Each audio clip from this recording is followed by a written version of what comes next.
I talked to him a few times over the phone. Now, here's the thing. I like Stockton. I love him as a friend. I really do. He's a sweet man. He's a kind person. He's a very smart person. I can't really say too many nice adjectives about Stockton. But what I will say is that he was fixated on his own ideas, and you don't do new things in the diving industry. The people who developed the American Bureau of Shipping Standards and pressure vessels for human occupancy standards, those were the same people, the caliber of engineers that put people on the moon. They did all those stuff back in the 50s and the 60s to do the heyday of scientific exploration in the sea during the same time as Cousteau was powerful and growing. And when I was growing up, there were so many deep submersibles that were built. And that's because they discovered how to do it. And everybody in the world wanted to mine underwater. So they were looking for ways to do that. Every country had a deep submersible that could go to the Titanic. And they're all gone now.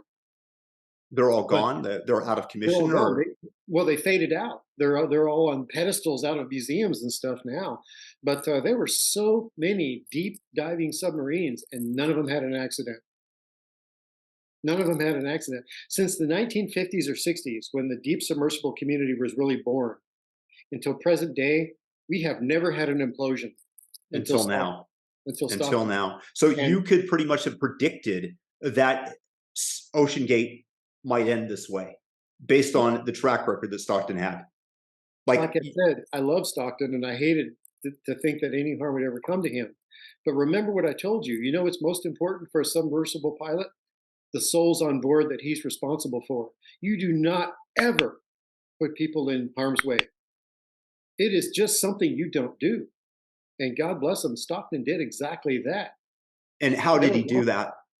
well, there were lots of people smarter than me, lots of brilliant engineers, including some of the ones that trained me to be a sub pilot back in the 90s, um, that were that are now a member of the Marine Technology Society and the people that actually helped develop the standards of building submarines internationally. And these people are my heroes. They're my friends. I know a lot of them. And I'm just a lowly sub pilot and oceaneer, but these are real engineers. These are the real guys. And they trained me to be what I am. And they showed me what works and what doesn't. And several of these people, brilliant people, wrote Stockton a letter saying carbon fiber is going to kill. Don't use it. We can't support that. And he did it anyway.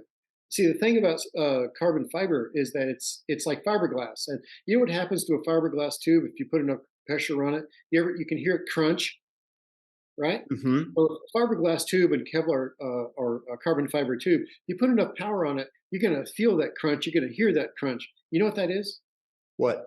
Fractures, microscopic fractures, compression of air pockets, that micro air pockets that are inside there, in between the epoxy.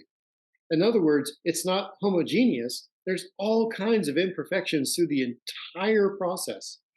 Thousands upon thousands upon thousands of tiny little air pockets that are weaknesses. And whenever that crushes enough and you hear those crunches, that is irreversible damage. Now it's less strong. So the next time you dive it, it's less strong. How much? We've never done an engineering code case on it. Nobody knows how much less powerful or strong it is. So every time that was dove, it was less strong. And every time after that, it was less strong. And you keep weakening it, and crunching it until a catastrophic implosion killed a teenager Yeah. and three other souls on board that entrusted their lives to this man. And And that's something I think is unforgivable. when you heard that the submarine went missing, did you know immediately what likely took place? I knew it imploded in the carbon fiber. I knew it Just did. like that. I had no doubt. So why didn't they announce it? Because I understand that the Navy heard the implosion, is what I've understood. There's the ocean's a noisy place, Richard. I mean, I don't know if you spent much time underwater, but I got to tell you, people. I mean, Jacques Cousteau once said it was the silent world, and I giggle because he's my hero, and he's so wrong. There is so much noise underwater. I've heard avalanches underwater from 100 miles away. Wow. I've heard volcanoes erupting underwater from I don't know how far away. I've heard submarines in the distance using sonar systems to navigate their way. I've had sperm whales ping so loudly that it shocked my chest like I got punched. Huh. It's a very loud place underwater. There's a lot of noises. So the fact that the Navy heard something, well, the only way that they found out that it was the sub that imploded was that, hold on a minute, let's look at the time frame and see what we found. Oh, look, there's something. So they had to wait and say, okay, they lost contact with the sub at this time frame, and they looked back on their records, which was tremendous size of sounds, and they said at that particular moment in that time frame, there was a blip right there. So there's no So conspiracy they could have going never on. known for sure that it was the sub at that moment. But Yeah, you knew the moment that the sub went missing that it I had did. imploded. I did. I knew it was, and it broke my heart right away. I was weeping for my friend, and the reality is you just don't make a sub hull out of carbon fiber. You just don't do it.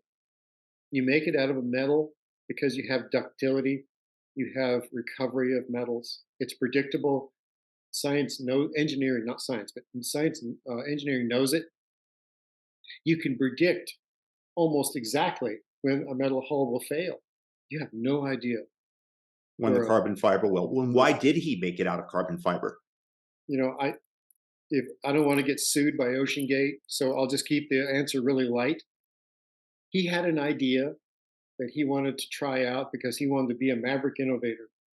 And I heard him say that to me, and I heard him say that on the YouTube just recently. And he was a maverick innovator, and it killed a teenager, And several other people. several other people. Yeah, it's. Have you heard of a man by the name of Rob McCallum? I've heard his name. I don't know him. Okay, okay. Well, he was one of the people that warned Stockton repeatedly. Of Ah, course, Stockton threatened to sue him, and et cetera, which goes along exactly with what you're saying. And he says that in your race to Titanic, you are mirroring that famous catch cry, "She is unsinkable." oh my God. Well, I believe Mr. McCallum was right then. If I'm not mistaken, I remember reading back in 2017. I think that's the date when they were really starting to build um, what they were calling at the time Cyclops 2. They were actually wrapping the hull and everything, and they had a Scottish engineer who said it wasn't going to work. So I guess that's him, and he was completely right. And anybody who is in the submersible engineering industry and pilots like myself know that that's not going to be a work in progress. It's going to fail.